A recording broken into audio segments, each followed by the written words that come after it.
Bonjour à tous, dans cette vidéo je vais vous parler des alimentations continues basse tension, ou plutôt de leur fonctionnement. Je vous expliquerai comment elles sont faites pour la plupart, les différents circuits existants, ainsi que les éléments de sécurité. Et puis comment s'en fabriquer une pour ceux qui seraient intéressés. C'est une vidéo entièrement technique dans laquelle je parlerai uniquement des alimentations continues. Je ferai une seconde vidéo dans laquelle je parlerai des alimentations alternatives et discontinues, ainsi qu'une troisième vidéo dans laquelle je présenterai cette fois une alimentation multifonction que j'ai fabriquée entièrement moi-même. C'est en fait une sorte de série en 3 épisodes. Ça nous fait donc un programme assez chargé, alors commençons dès maintenant. Tout d'abord, il faut savoir qu'il existe plusieurs formes de courant électrique. Les deux principales formes sont le courant alternatif et le courant continu. Mais après, il y a aussi le courant discontinu, comme par exemple le rectangulaire, le carré utilisé pour le PWM. Il y a aussi le triangulaire, enfin, il y en a une infinité. Mais bon, dans cette vidéo, je vais parler juste du continu parce que sinon, ce serait beaucoup trop long. Commençons d'abord pour observer le principe de fonctionnement des alimentations continues. Elles convertissent le courant alternatif d'une prise électrique en courant continu, régulé et stable. Elles servent à alimenter ou charger la majorité des appareils électroniques basse tension. Elles permettent de sécuriser les appareils tout en économisant de l'espace parce que dans le cas d'un téléphone par exemple, ça serait pas possible de caler tous les composants du chargeur dans le téléphone et ça serait très dangereux. Donc pour transformer ce courant, elles utilisent toutes un ou plusieurs transformateurs. Intéressons-nous d'abord à la partie primaire, c'est-à-dire la partie qui accueille le courant de la prise électrique. Le but du transformateur est d'assurer une diminution de la tension ainsi qu'une isolation entre la prise électrique et la sortie. Pour ça, il existe principalement deux montages basés sur deux principes différents.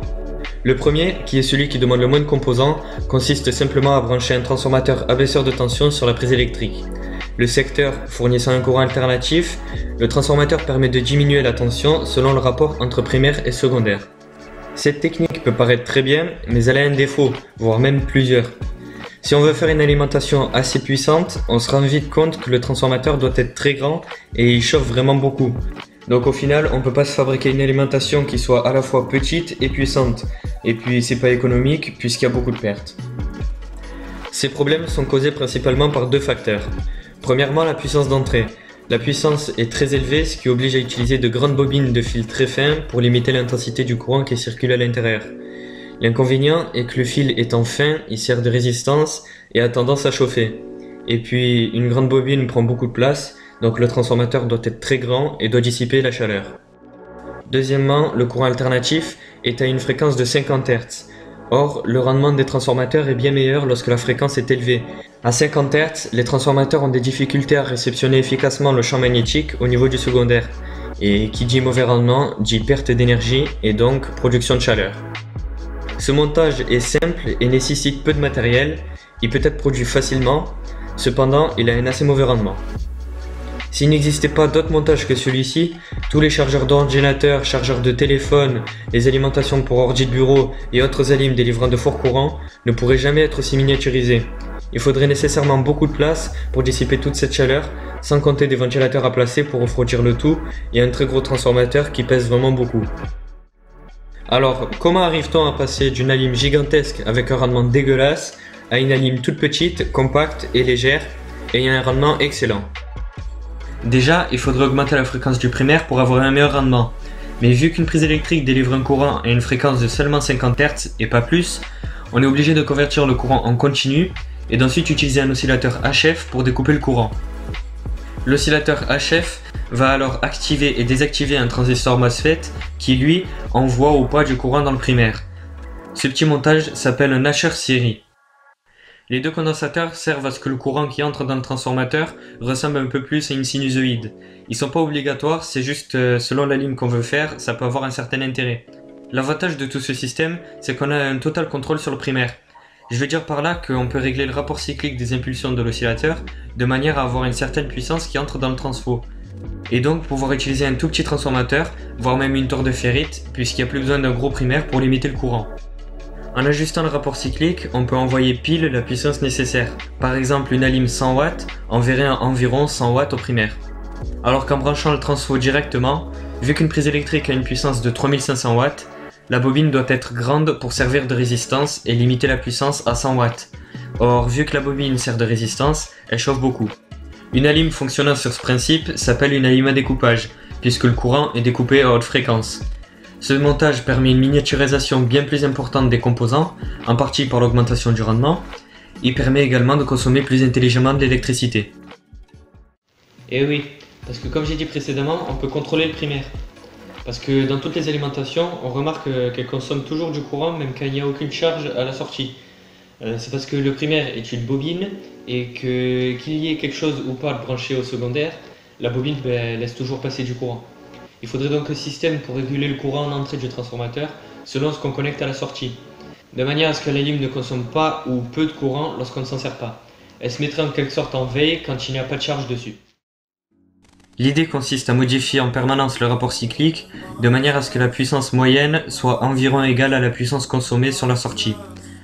Bon, en français, ça veut dire que si on consomme 100 watts sur la lime, le rapport cyclique va varier de manière à fournir une moyenne d'environ 100 watts au primaire. Idem pour 50 watts par exemple.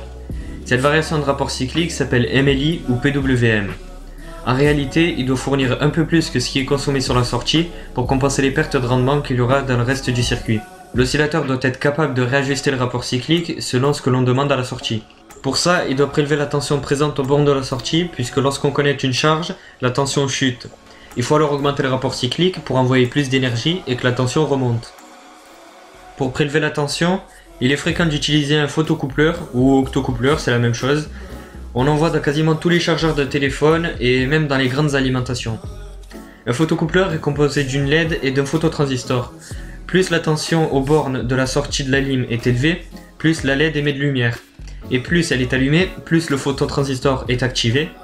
Le phototransistor sert finalement de résistance variable. Plus la tension est élevée, plus il laisse passer de courant.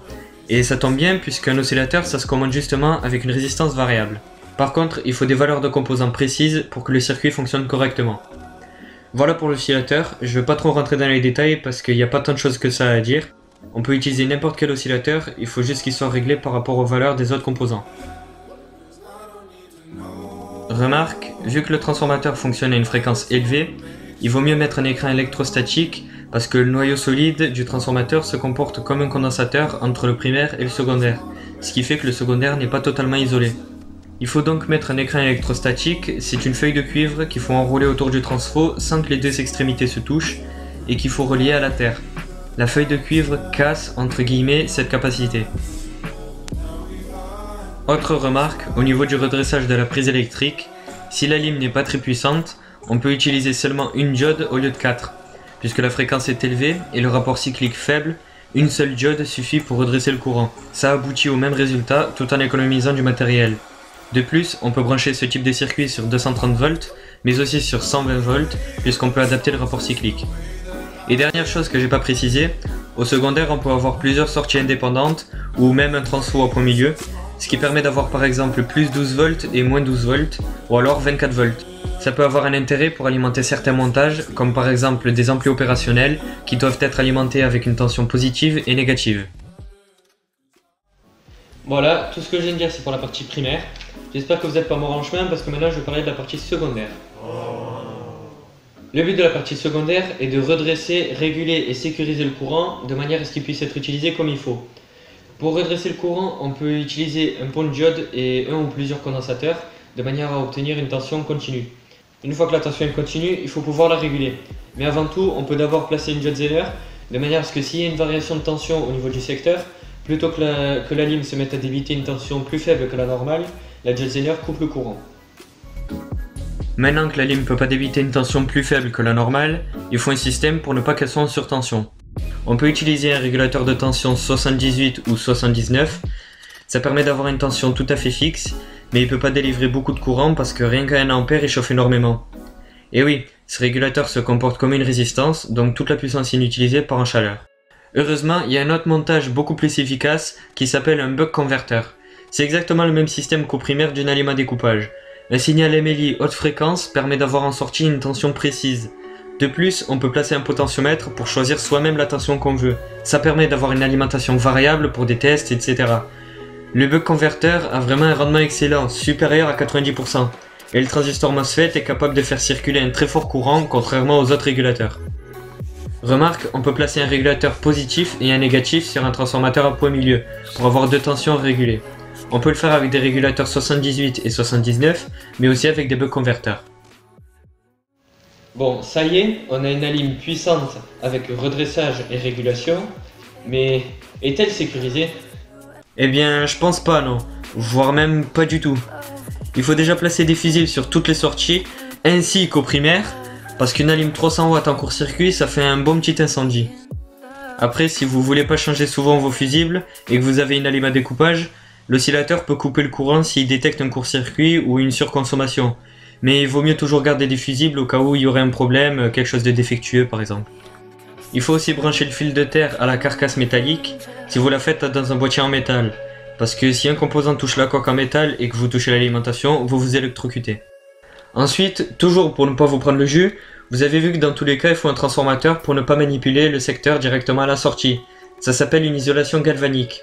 Pour info, j'ai un chargeur de tablette qui a une mauvaise isolation, ça fait que si je touche le bout de la prise, je sens du courant passer.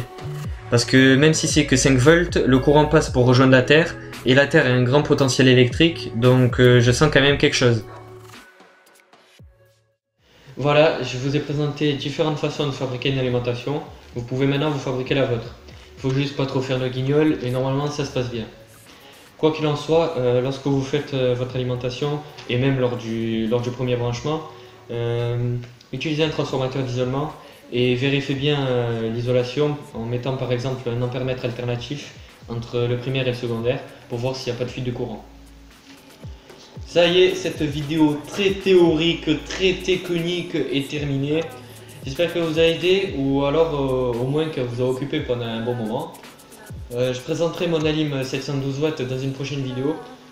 Au début je voulais tout faire en une seule vidéo mais bon ça serait beaucoup trop long donc au final je fais carrément en 3 épisodes parce que sinon je finirais par faire une vidéo de plus de 30 minutes donc ça serait n'importe quoi. Bon ben voilà, j'ai fini de parler. À la prochaine.